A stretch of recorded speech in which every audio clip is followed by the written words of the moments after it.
YouTube, how's it going? Welcome back to Paul's Wrath. My name is JD, and today we are doing an optimized playthrough of Pokémon Crystal using Gligar. We played through this Pokemon a couple weeks ago. It was a pretty good playthrough. It was really slow in the early game because we only had Poison Sting.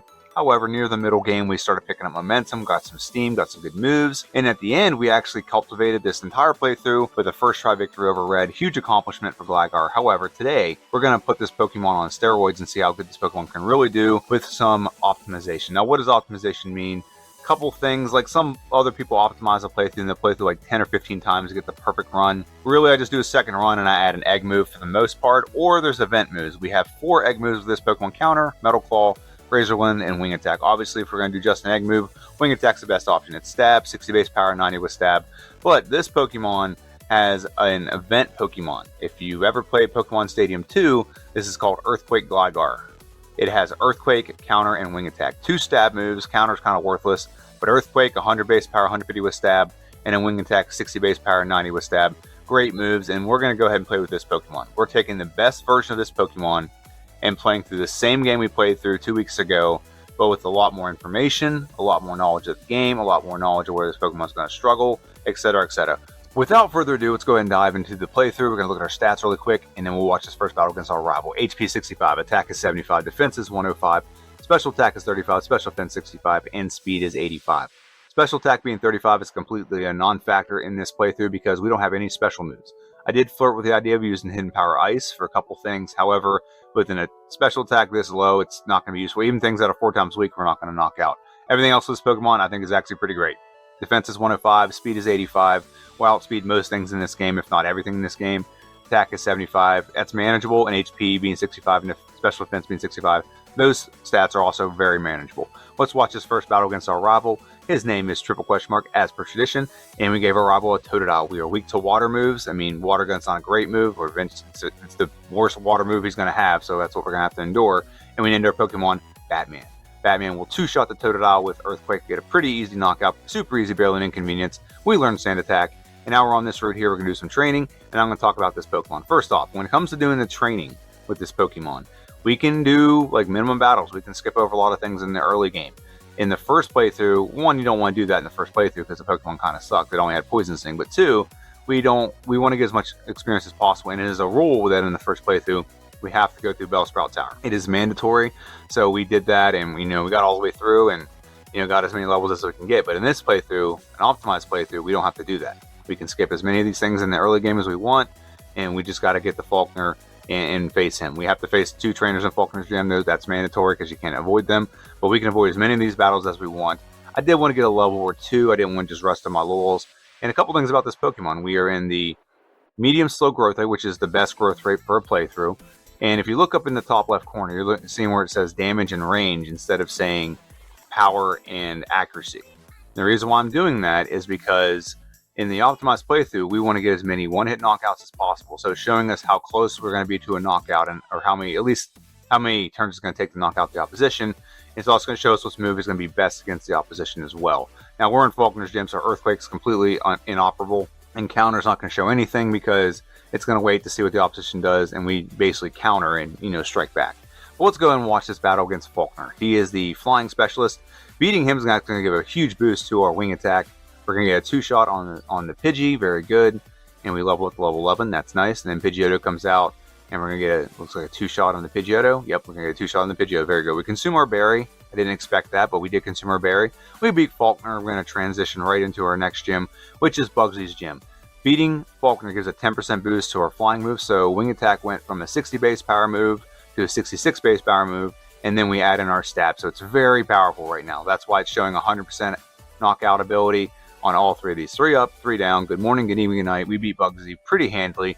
And we're going to leave here and we go the wrong way. We should have gone the other direction and be a little bit faster, save a couple seconds. But we're going to go right around and face our rival. Our rival's going to come out. It's got a Ghastly, he's got a Zubat, and he's got a Croconaw. Ghastly is usually the problem with this, but we're going to one-shot with Wing Attack. Very good. Croconaw comes out. We're not going to one-shot. We're not in range of a one-shot, so Wing Attack 2 times is great. Wing Attack's a great move, by the way, because it has so many power points. You can just survive so long without having to heal with this Pokemon. But we obliterate our rival, and we're going to move right into the forest here, and we're going to grab another move. We're going to pick up this move. This guy's talking to a tree, and we're going to go ahead and get Headbutt from him. With Headbutt, we're going to move right on to Whitney's Gym. Whitney is a normal specialist, and you're going to see here, I do the super sim here. I just don't show the battles. I just show that we talked to him. We fought her. We fought this person, yep. And we're going to fight her, yep. And now we're going to face Whitney. Whitney is a normal specialist. She's going to lead out with a Clefairy. And we're going to see our ranges here. Wing Attack looks like it's going to be a knockout, and so is Earthquake, very good. Milk Tank comes out. No one-hit knockout ability unless we get a crit. So we get a 2-hit knockout. Whitney goes down pretty easy. Her Milk Tank gets an Earthquake twice, and we get the win. And with that being said, we're going to leave here, and we're going to go look at the Sudowoodo thing. Actually, we're going to go talk to this lady. I never showed this, but we got to go talk to this, eavesdropping so-and-so. We get the Squirt Bottle, and with the Squirt Bottle, we're going to go ahead now. We're going to go talk to this rock tree thing, and we're going to make a wiggle, and we're going to fight it, and Earthquake will one-shot this thing. It is weak to ground moves. We get the one-shot. There we go. And with that, we're going to move right on, and we're going to face the Komodo Girls. The Komodo Girls are going to come out with all 5 of the evolutions, and these battles really aren't that difficult at all, and it just gives me an opportunity to talk about some things. I haven't talked about this in a long time, a lot of videos. I've just been focused on the content, haven't been focused on promoting the channel. If you like this kind of video, you like these kind of playthroughs, if you like what-if scenarios, you like Generation 1 videos, Generation 2, I'm going to eventually get into Generation 3, I promise. As soon as I'm done with Generation 1, and I run out of ideas with Gen 1, I'm definitely going to incorporate a 3rd game. But if you like all these things, make sure you like, make sure you comment. Those 2 things really get the algorithm going and get other people involved in the channel as well. And then if that happens, I can put out more videos. If you don't know, I do all my videos between 4 a.m. and 7 a.m. So all the time spent is right in that time period. I have kids, I have a wife, all those good things. And we beat the Komodo Girls. And by the way, make sure you like, share, and subscribe. I didn't finish that part. If you subscribe, it's amazing. You're awesome. That tells YouTube you're going to come back and watch more of my videos. We one-shot the Haunter. And now we're going to move right on to the Crocodile. Do we have a one-shot ability? We kind of do. It's a range. We don't get it, though. It's okay.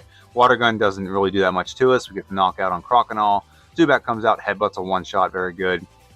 And Magnemite comes out. And honestly, we could probably just go for 2 moves. Magnemite is not super scary in this battle because it does not have Thunder Wave yet. But we fall through the floor, and we land right in front of Morty. Morty is going to be an absolute cakewalk. Morty. He's a Pokemon trainer, Morty. Okay. Morty comes out with Ghastly. Earthquake's a one-shot. Haunter comes out next. It's a one-shot. Now, usually he comes out with Gengar next, but in this case, he brings out his other Haunter. Probably because he knows he's going to get knocked out anyway, but he's just trying to save his best for last. Maybe Haunter or Gengar can tank one, but it's not going to tank one. We obliterate Morty. We win, and we're going to leave here and move right on to old Chucky Boy. Chucky Boy's gym is going to be super easy, so we're going to take this time to go over some things real quick. We're at 24 minutes and 20 seconds going into Chucky Boy's gym. We have Wing Attack, so pretty much everything in here is going to get one shot, except for 1 Pokemon. I could have picked up an item called the Sharpbeak. If you don't know what that is, you can pick up an item called Sharpbeak, and it gives you a 10% boost to all flying moves. It's actually pretty useful in some scenarios, but in this scenario, we're one-shotting everything, so it's not a problem. We just got to get through these battles. We got a bunch of Machops in here, a bunch of Machokes, a whole bunch of things like that. Now, I didn't mention this earlier, but Headbutt is actually very important to the success of this run. I didn't think of it for a while. I actually did like a couple attempts at a playthrough with some different ideas for hidden powers, and it didn't work out very well. But Headbutt is the secret sauce to this playthrough. It gives us the possibilities of getting this done without having to use Guillotine. Guillotine is a false flag, man. It is a move that is a boom or bust.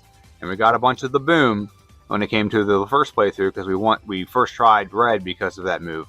But it's not something you can rely on. Here's our battle with Chucky Boy. We're going to one-shot the Primate. That was a given. Here's where Sharpbeak would have gave us enough. It would have given us just enough to get the knockout. We tank a Surf from Poliwrath. That can be scary. But we get a pretty easy win over Chucky Boy. We're going to learn Slash. We're going to eliminate Swift. We don't need Swift anymore. And now we have a move that can critical hit a lot. We're going to leave here and go right into the Lighthouse, and then we're going to give Ampharos his medicine. Ampharos, if you didn't know, is my favorite Pokemon Generation 2. So he's healed. He feels so much better. I'm so happy, and nothing happens to poor Ampharos. And now we're going to move on and face Jasmine. Jasmine is a Steel Specialist. She's usually the most difficult gym leader in this game because she has such high defense. However, we have a great move to deal with her. Magnemite goes down to 1 Earthquake. The Magnemite's are scary because they both have Thunder Wave. So we knock out the second one, and then Steelix comes out. Is it a one-shot? Absolutely not, but we're going to get a 2-shot. We keep it out of healing range. We get a 2-hit knockout, a Toko as I like to call it. We win, leave her gym, and now we're going to go face this hulked out red Gyarados. Hulked out red Gyarados is going to come out, and we're going to go for a Wing Attack. It's going to be a 2-shot. Thrash does a decent amount of damage, but we tank it. And we're going to go out of here. We're going to talk to that guy with the cape. And we're going to go ahead and face Price. Now, Price is actually the worst gym leader for us. We are weak to ice moves. We are 4 times weak to ice moves, actually. So if he hits us with anything, this is why I wanted to be a little bit over leveled for this gym. Because if he hits us with any ice move, it's going to do, irreparable damage. In fact, I'm pretty sure Piloswine will one-shot us if it hits us. But we're going to go for Earthquake, and we get the range. It's a one-shot. Very good. We don't have to deal with taking a Blizzard. That's fine. We're going to move right on into the underground basement thing where we're going to face our rival. In the middle of the rocket plotline, I hate the rocket plotline in this game, Golbat comes out, and we are going to go for a wing attack on the Golbat. It is not a knockout. It was very close. It was a range, but we get a 2-hit knockout, a Toko, as I like to call it. Earthquake on the Feraligatr, so close. God, we were just in range of getting these one-hit knockouts with both these Pokemon. And we're going to go for Earthquake on the Sneasel, and we're just going to follow up and spam Earthquake.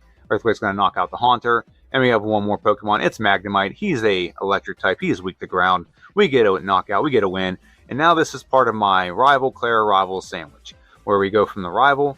We're going to leave this battle. We're going to go ahead and go into Claire's gym. Now, Claire is a dragon specialist, and she's going to lead out with a Dragonair. Dragonair will go down to 1 Earthquake. Very good. All 3 of our Dragonairs will go down to 1 Earthquake. They're all the same level. They're all the same. The only thing they have different is they have different moves. And then Kingdra is the real problem because Kingdra has Surf. And we are weak to Surf. It does a lot of damage, but because we don't go ahead and go for Earthquake, it doesn't get in the healing loop. Headbutt puts it just around like half, and then Earthquake knocks it out. We knock out the last Dragonair. Claire does not give us her badge. She just kind of holds it hostage, but we're going to leave here. We get it anyway, and we're going to go ahead and go to Victory Road, where we're going to face our final rival battle of the game. We're going to save right here. I don't know why we save. There's no reason. This Pokemon, this trainer is not going to have any kind of we're not going to have any problem with him at all. So he comes out with I believe it's a Sneasel, Pleasel, as the Pokemon he leads with. And Sneasel's going to go down to 1 Earthquake. Yep, there you go. 1 Earthquake. That's a 1-hit knockout. Very good. An Oko, as they say. Earthquake on the Feraligatr. We get the 1-hit knockout. It was a range, but we got the 1-hit knockout. We're going to go for Hidden Power Rock. So I didn't mention that we're using Hidden Power Rock in this game because it's going to solve a couple of our problems. Earthquake on the Kadabra, and we can spam Earthquake for the next 2 Pokemon. Magneton goes down to 1 Earthquake as well. And then and Haunter comes out, and we knock out the Haunter. Very good, very easy win. Super easy rival battle. We beat him, and we're going to head right on to the Elite Four. We are now at the Pokemon League, and it's exciting stuff. We're about to head in and take on the first member of the Elite Four, but first we'll look at our moves and our stats. Moves are as follows. We have Wing Attack, Headbutt, Hidden Power Rock, and Earthquake. We are holding the Hardstone because it's going to give us a 10% boost to our Rock moves, which is Hidden Power Rock. We don't need a boost for anything else. Should be good. I want to mention something. This is the first playthrough that I've had where I've had access to Return, and I don't use Return. And you'll see why here in a little bit. Let's look at the in-battle or out-of-battle stats. Out-of-battle stats are attack is 129, defense 161, special attack is 88, special defense is 121, and speed is 143. In-battle stats are what's in the bottom left corner, where our attack stat is very high at 148, defense is 181, special attack is still abysmal at 99, special defense is 121, and our speed is 160. Very exciting stuff. Let's go ahead and head into the Elite Four, and we're going to face the first member of the Elite Four, which is Will. Now, Will, this is one of the reasons why we got Hidden Power Rock. It's going to give us the ability to one-shot a Xatu. So we get Hidden Power Rock. Xatu goes down to 1 hit. Very good. And if you look in the top left corner, it's giving us the ranges. Pretty much any move will knock out Jinx except for Headbutt. It's a range, but we get the knockout. Slowbro comes out. Earthquake will be a 2-shot. You get a 2-shot knockout on the Slowbro. We've taken no damage so far, which is exciting. That way we don't have to heal when in the next battle. We can just go right into the next Elite Four member. And then Executor go down to 1 wing attack. It's super weak to it. Super easy, barely an inconvenience. We defeat Will. If you don't know why I say that, there's a channel called Screen Rant. They do pitch meetings where they pitch movies, and that's one of the catchphrases in it. And it's just something that's always stuck with me, and I love the phrase. Moving right on to Koga. Koga starts out with Ariados. Ariados goes down to 1 wing attack. We don't have a great move for the Fortress, so we're going to 2-shot it with Earthquake. We just don't want to get in the healing loop. We don't want to go boom either, so that's good. Crobat comes out, and we're going to go for Hidden Power Rock on the Crobat. Not a 1-shot. It was close, but not a 1-shot. The biggest problem with Crobat is 1, it can poison us, but 2, it likes to go for double team, but we still get the knockout before it's able to poison us. That's good. Venomoth comes out.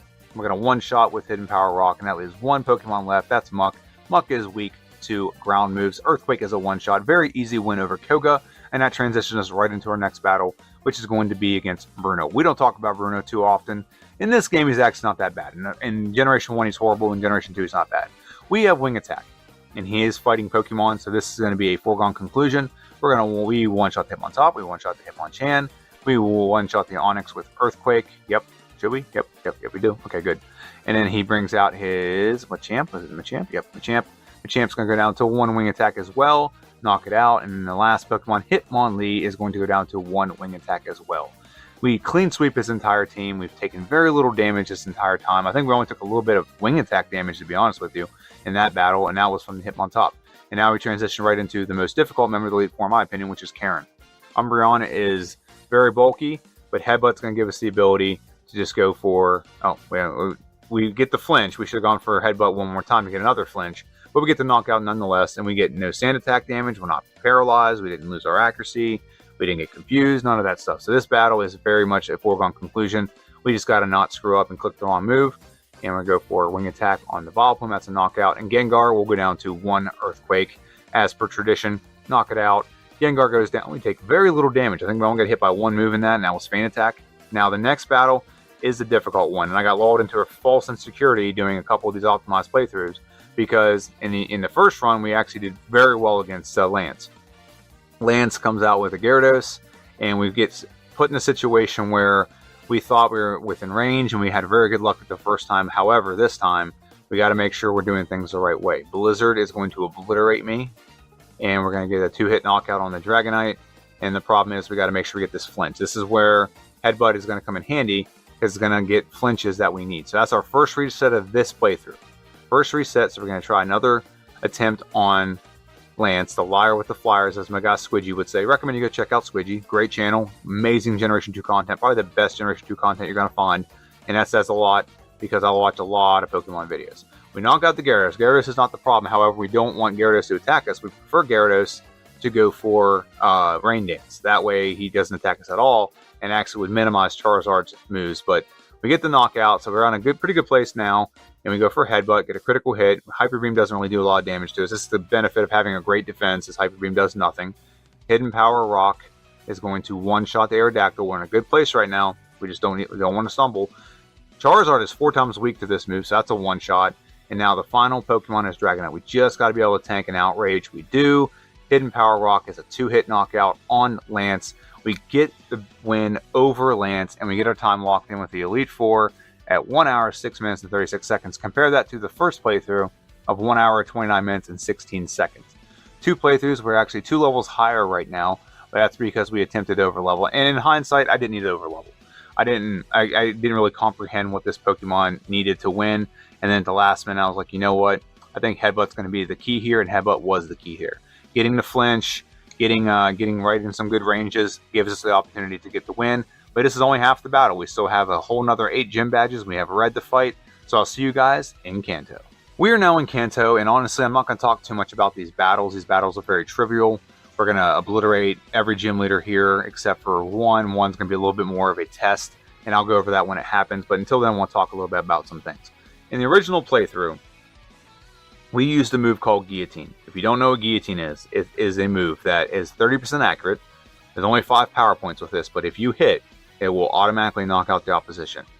Now, when I say we got a first try victory over Red, we got a first try victory over Red, not because we came in with a great strategy, it's because Guillotine gave us probably the best RNG I've ever seen Guillotine or any one-hit knockout move ever have. We one-hit knockout like 3 of his Pokemon, obliterated them, and in that same breath, got very lucky. I'm not going to sit here and lie. We should have had about 5 or 6 runs at this Pokemon. We didn't have a great move at all. Guillotine was really the ultimate equalizer when it comes to dealing with Red. Now in this playthrough, we're not going to use Guillotine. Obviously, we've already surpassed Guillotine. What we're going to do is rely a little bit of I'd rather rely on Headbutt luck than rely and maybe Blizzard missing from Blastoise or whatever, than rely on Guillotine. But that's what the difference is in the last playthrough and this one.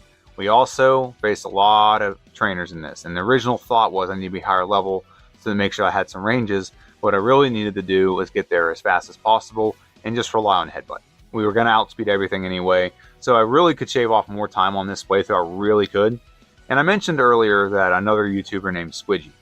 If you ever want to go look at some other Pokemon YouTubers, in my description, if you scroll down to the bottom, is I think it's about 10 different YouTubers. There's Scott's Thoughts, there's JRose11, there's Squidgy, I think there's Speedrunner in there. There's a bunch of other ones. So if you ever want to go check out some other Pokemon YouTubers, I have no problem, sharing that. It's something I enjoy. I enjoy watching Pokemon videos so much. I think I might have logged so many hours watching this, not just because I like to, watch the videos, but also like to, kind of learn from other people. Squidgy has helped me route this game so well, and when it comes to like getting through Johto, Scott's Thoughts sent me a video about how he routes, and it really has helped me speed up the time that it takes to get through Johto, and that's resulted in a lot of my videos having much better times.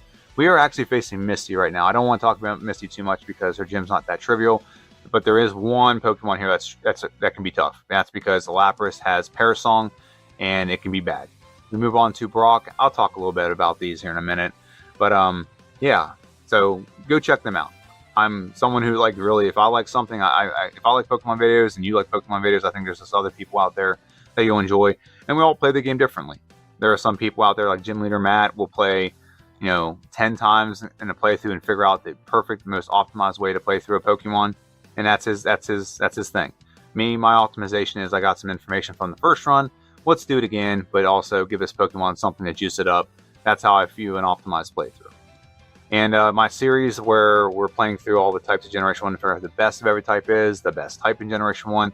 We only have a couple types left. Right now we're doing the ground type. Marowak comes out on Friday, and that is the last ground type. And next week we're going to have a recap. And then we're looking at, we got rock type, we got poison type, we have psychic type. What's the other types? Water type, and then normal type. I think that's the last types that we have to deal with. So now we are facing blue. Blue comes out with a Pidgeot. We don't hit the range on blue. We hit a 2-hit knockout. He doesn't do that much damage to us. It's not a super big deal. We are still holding the hard stone though. And what we should do right here, what we should have done is done Headbutt. He's going to go for Healing Loop, which is fine. He's still not going to attack us, so we're still going to get the 2-hit knockout anyway. And we get the knockout, very good. And then he's going to lead out Alakazam. Alakazam will go down to 1 Earthquake, very good. The ranges, showing the ranges is very nice in the second playthrough. In the first playthrough, you need to PP manage and things like that. We knock out the Arcanine. We have 2 Pokemon left. Unless we falter and hit the wrong button, we should be just fine. Earthquake is going to be a one-shot on the Rhydon. Very good. He's a very bulky Pokemon. I wasn't sure if it was a range, but wasn't sure if we get it. And then Wing Attacks are one-shot on Executor. So we're level 70. We beat Blue, and now we're heading into our battle against Red. We added all of our rare candies, and we got one more level along the way. And then we're at level 81. And Pikachu's first. Pikachu will go down to 1 Earthquake. That's not a problem. Pikachu's easy to take out. No problem there. Blastoise. Now this is the one we had to have a move for. In the original playthrough, we had Guillotine, and Guillotine one-shot Blastoise, making it so we didn't have to deal with his water or ice moves.